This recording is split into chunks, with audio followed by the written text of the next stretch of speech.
باطل سے دب رہی ہے پھر امت رسول کی، فاروق کے زمانے کے نقشے اٹھا کے لا، اور محروم کر دیا ہمیں جن سے نگاہ نے، عثمان سے وہ زاویے شرم و حیا کے لا۔ محترم ثنا خان جناب شاہد مقبول اختر القادری صاحب، بہت خوبصورت کلام آپ نے پیش کیا۔ حضرت صاحب جنگ بدر کے مختصر تعارف کی جانب۔ الحمدللہ رب العالمین والصلاة والسلام علی سید المرسلین، اما بعد فاعوذ باللہ من الشیطان الرجیم، بسم اللہ الرحمن الرحیم۔ سب سے پہلے تو میں مشکور ہوں ثنا خوانستان نعت پروڈکشن کا کہ جنہوں نے مجھے مدعو کیا اور مجھے اس کام پر آمادہ کیا کہ میں اپنے ما فی الضمیر کو بیان کر سکوں۔ سبحان اللہ۔ الحمدللہ عز و جل، آج 17 رمضان المبارک 1441 سنہ ہجری ہے، اور یہ وہ مقدس دن ہے، عظیم دن ہے کہ جس دن حق اور باطل کے درمیان فیصلہ کن ایک عظیم معرکے کا وقوع ہوا، جس کو تاریخ میں بدر کا نام دیا جاتا ہے، جنگ بدر کا، غزوہ بدر کا نام دیا جاتا ہے۔ الحمدللہ عز و جل، دین حق جو ہم تک پہنچا ہے، یہ ہمارے اسلاف، ہمارے صحابہ کرام، تابعین، تبع تابعین، بزرگان دین کی قربانیوں کا، ان کی جانثاریوں کا ثمرہ ہے۔ بالکل کہ آج ہم آزادی سے دین حق پر عمل کر سکتے ہیں، آج ہمیں نماز سے روکنے والا کوئی نہیں ہے۔ وہ جو دور تھا رحمت دو عالم علیہ الصلوۃ والسلام کا مبارک زمانہ تھا کہ جب ابتدا اسلام کی ابتدا تھی، مسلمانوں کی تعداد کم تھی، اس وقت نماز جو ہے کوئی اعلانیہ طور پر نہیں پڑھ سکتا تھا، اسلام کا کوئی اعلانیہ طور پر اظہار نہیں کر سکتا تھا۔ صحیح۔ اگر کوئی اسلام کا اظہار کرتا یا اس کے جسد سے کوئی ایسا فعل واقع ہوتا جس کا اسلام سے تعلق ہو، تو دشمنان اسلام اس شخص پر ظلم و ستم کے پہاڑ توڑتے تھے۔ تو یہ یقیناً آج ہم اس دین پاک پر اگر آسانی سے عمل کر رہے ہیں تو یہ ہمارے بزرگان دین کی قربانیوں کا نتیجہ ہے۔ انہوں نے دین اسلام کے خاطر اپنی جانیں، اپنی مال اور تن من دھن سب حضور علیہ الصلوۃ والسلام کے اس پاک دین پر قربان کر دیا، اور الحمدللہ عز و جل کئی غزوات میں انہوں نے جو ہے شرکت کی۔ ہمیشہ سے دشمنان اسلام کی یہ کوشش رہی ہے کہ وہ اسلام پر غلبہ پانے کی پوری کوشش کرتے ہیں۔ تو الحمدللہ عز و جل ہمارے اسلاف مسلمان کبھی بھی پیچھے نہیں ہٹے، بلکہ حضور پر جان قربان کرنے کے لیے پیش قدم رہتے۔ معرکہ بدر کا پس منظر کیا تھا؟ کس بات پر یہ جنگ لڑی گئی؟ اس کا اصل جو سبب تھا جنگ بدر کا، علماء نے یہ بیان کیا کہ عمر بن الحدرمی یہ ایک کافروں کا سردار تھا، اس کو مسلمانوں نے قتل کر دیا۔ تو اب ہر کافر، چونکہ اب یہ کافروں کا سردار تھا، تو ہر کافر کی زبان پر یہ کلمات جاری تھے کہ خون کا بدلہ خون سے لیں گے۔ ٹھیک ہے۔ تو اب اس کے جو ہے سبب میں علماء نے یہ بیان فرمایا کہ اس عمر کے قتل کا بدلہ لینے کے لیے کافر بدر کے میدان میں آئے اور وہ مسلمانوں سے جنگ و قتال کے لیے تیار ہو گئے۔ جنگ بدر حضرت صاحب کب اور کہاں، کس مقام پر؟ جنگ بدر 17 رمضان المبارک سن 2 ہجری کو یہ بدر کے مقام پر واقع ہوئی۔ بدر ایک جگہ کا نام ہے۔ اس کے علماء نے کئی معنی بیان فرمائے، کئی وجوہات بیان فرمائی کہ بدر کو بدر کیوں کہا جاتا ہے۔ اس کو بدر ایک تو اس وجہ سے کہا جاتا ہے کہ بدر اس شخص کا نام تھا کہ جس کا یہ گراؤنڈ تھا، بدر کا جو میدان ہے، تو اس بدر نامی شخص کی اس زمین کی وجہ سے اس میدان کو بدر کا نام دیا گیا۔ اور دوسری اس کی وجہ یہ علماء نے بیان فرمائی کہ بدر کنویں کا نام ہے، اور یہ کنواں اس مقام پر تھا اور یہ گول تھا۔ جب 14ویں کا چاند اپنی روشنی زمین پر برساتا تھا تو اس کنویں کا پانی صاف و شفاف تھا، تو جب 14ویں کا چاند اس کنویں میں اس کا نقش آتا تو وہ جو بھی دیکھنے والا ہوتا تو وہ یہ محسوس کرتا ہے کہ یہ بدر ہے۔ تو اس وجہ سے اس مقام کو بدر کا نام دیا گیا۔ بدر کی جانب اصحاب کرام کی روانگی کب ہوئی اور تعداد کتنی تھی؟ ان کے جنگی ساز و سامان کے بارے میں آپ تھوڑا سا بتائیے. اس حوالے سے مؤرخین کا اختلاف ہے. بعض نے یہ بیان فرمایا کہ مدینہ منورہ سے بدر کی مقام کی طرف مسلمانوں کی جو روانگی تھی، رحمت دو عالم علیہ الصلوۃ والسلام اور آپ کے اصحاب کی جو روانگی تھی، یہ 12 یا 8 رمضان المبارک کو ہوئی. اور اس وقت جو مسلمان وہاں سے مدینہ منورہ سے رحمت دو عالم علیہ الصلوۃ والسلام پر اپنی جان، مال، تن سب کچھ قربان کرنے کے لیے نکلے، ان کی تعداد 313 تھی. اور ان کے پاس تقریباً 70 جو ہے اونٹ تھے اور 2 گھوڑے تھے، ایک جھنڈا تھا. اس طرح کا ساز و سامان ان کے ساتھ تھا. اور وہ جو ہے ان کی سامان کی بھی قلت تھی اور افرادی قوت کم تھی، لیکن تاریخ اس بات کی گواہ ہے جس طرح انہوں نے اس معرکے میں اپنے عشق و محبت کا اظہار کیا، اس کی نظیر تاریخ میں نہیں ملتی. اور قرآن میں بھی اس کا آیا کہ اے محبوب یہ کنکریاں آپ نے نہیں پھینکی بلکہ ہم نے پھینکی. اس حوالے سے بھی تھوڑا سا. رحمت دو عالم علیہ الصلوۃ والسلام جب اس دوران جنگ حضور علیہ الصلوۃ والسلام نے اپنے مبارک ہاتھ میں کچھ کنکریاں لی اور ان کفار کی طرف حضور نے ان کنکریوں کو پھینکا، تو تاریخ اس بات کی گواہ ہے کہ وہ کافر اندھے ہو گئے اور وہ لڑنے پر آمادہ نہیں تھے. ان کی کنڈیشن ہی ایسی ہو گئی کہ اب مسلمان ان پر آسانی سے غلبہ پا سکے. ٹھیک ہے حضرت صاحب، اصحاب بدر کے فضائل اور ان کے وسیلے سے میرا ماننا یہ ہے کہ آج بھی کسی کی دعا اگر مقبول نہ ہوتی ہو تو اصحاب بدر کا واسطہ دے کر رب سے اگر دعا کی جائے تو اللہ اس کی دعا ضرور مقبول فرماتا ہے. اس حوالے سے کیا فرماتے؟ بالکل اس کی مثالیں قرآن پاک میں بھی موجود ہے کہ اللہ عز و جل نے قرآن پاک میں بھی اصحاب بدر کے فضائل کو بیان فرمایا. ایک مرتبہ رحمت دو عالم علیہ الصلوۃ والسلام کی مبارک مجلس برخاستی، آپ علیہ الصلوۃ والسلام کے اصحاب آپ علیہ الصلوۃ والسلام کے ساتھ بیٹھے ہوئے تھے، اچانک بدری صحابہ کرام تشریف لائے. تو حضور علیہ الصلوۃ والسلام نے ان اصحاب کو جو رحمت دو عالم علیہ الصلوۃ والسلام کے برابر میں بیٹھے ہوئے تھے ان کو اٹھایا اور بدری صحابہ کرام علیہ الصلوۃ والسلام کو اپنی جانب میں آپ علیہ الصلوۃ والسلام نے اپنے ہی متصل ان کو بٹھایا. تو اللہ عز و جل نے قرآن پاک میں ارشاد فرمایا، اب جب صحابہ کرام اس مجلس میں تشریف لائے تو اللہ عز و جل نے ارشاد فرمایا، یا ایھا الذین آمنوا اذا قیل لکم تفسحوا فافسحوا یفسح اللہ لکم، کہ اے ایمان والو جب تم سے کہا جائے کہ جگہ دو. اللہ اکبر، اللہ اکبر، کیا عظمت بیان ہو رہی ہے ماشاءاللہ. فافسحوا تفسحوا، تو تم جگہ دو، یفسح اللہ لکم، اللہ تمہیں جگہ دے گا. سبحان اللہ، سبحان اللہ. تو یہ ان کی فضیلت کی طرف جو ہے اشارہ ہے اس آیت کریمہ میں. اور دوسری روایت یہ ہے کہ حضور رحمت دو عالم علیہ الصلوۃ والسلام نے ایک دن ارشاد فرمایا کہ میرے پاس جبریل امین علیہ الصلوۃ والسلام تشریف لائے، حاضر ہوئے، حاضر خدمت ہوئے اور عرض کی حضور وہ اصحاب کہ جو بدر میں شریک ہوئے آپ کے نزدیک ان کا مقام و مرتبہ کیا ہے؟ تو رحمت دو عالم علیہ الصلوۃ والسلام پر قربان جائیے حضور نے ان کی عظمت کو کیسے بیان فرمایا. رحمت دو عالم علیہ الصلوۃ والسلام نے ارشاد فرمایا وہ اصحاب جو اصحاب بدر ہیں وہ تمام مسلمانوں سے افضل ہیں. سبحان اللہ. اور پھر جبریل امین علیہ الصلوۃ والسلام نے کیا خوبصورت جواب دیا، کہا یا رسول اللہ جس طرح وہ اصحاب جو بدر میں شریک ہوئے وہ تمام اصحاب سے افضل ہے، اسی طرح وہ فرشتے جو بدر میں شریک ہوئے وہ تمام فرشتوں سے افضل. اللہ اکبر، اللہ.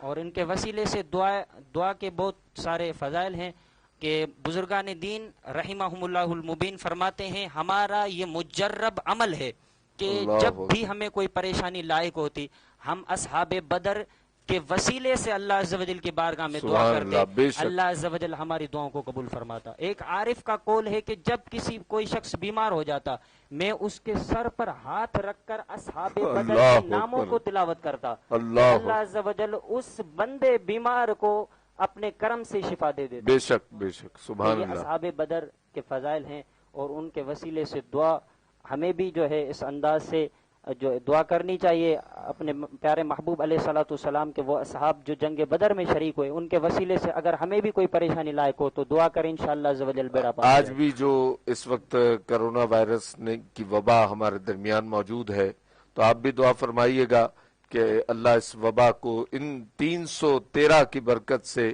ہم مسلمانوں پہ سے، انسانیت پہ سے، دنیا میں جہاں جہاں یہ وبا موجود ہے اللہ اس کا خاتمہ فرمائے.